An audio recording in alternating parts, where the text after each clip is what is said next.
probably just changed awareness as to the messaging that we've tried to deliver, which shows that the people that were at the course didn't have that to start with.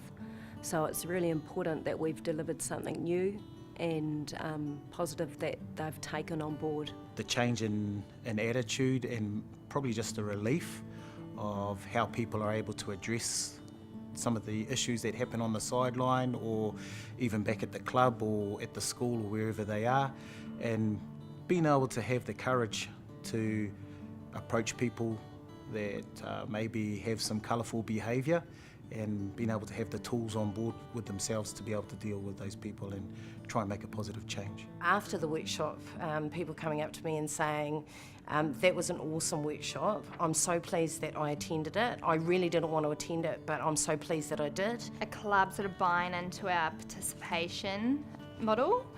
So that's in our Get Set Go and our Run Jump Throw programs, and seeing them move from a very traditional athletics club where it's all about competition and the traditional events to a model that meets the needs of all children and is focused on participation and modified activity and game. And that's always surprised me, and it's actually really made people aware of the next time they take their kids from a sports game is to actually maybe look at saying something like, hey, I love watching you play. And I've actually tried that out with my kids, and honestly it's worked every time. Getting the coaches that I probably wouldn't think would open up about certain things start to open up, especially an area would be probably the performance versus development.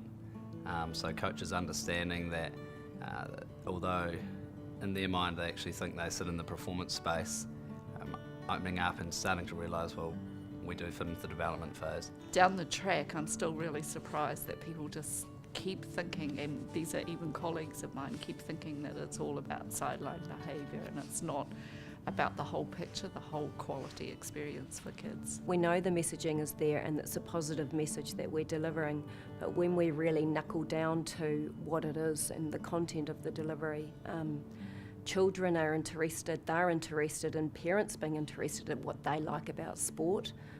That's important. Make them aware of who's playing the game and why they're playing the game. It's easy for some people to say, and I guess the common phrase is that a lot of people chuck out there, it's just the game.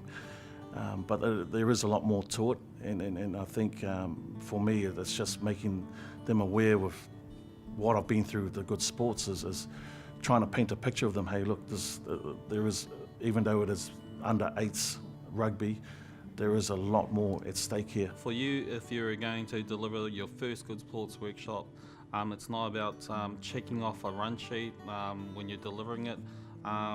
Be able to listen to the conversations around you and then adapt your workshop to suit what's going on. A lot of the times we go in head first and we don't actually hear or get time to listen to the messages that are being given to us as a whole. Don't be afraid to share your own experiences.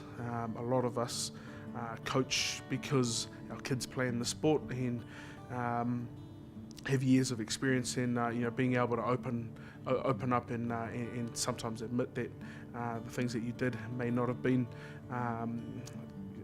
what we wanted, but being able to be open-minded is massive. Most of all, remember that you're in a position or an opportunity to make positive change in not just the parents' lives but also the people, the children as well. Change takes time and not everyone's going to sort of get the concept straight out, but also just to keep it really simple and try and make it as relevant to the group as possible, and just baby steps.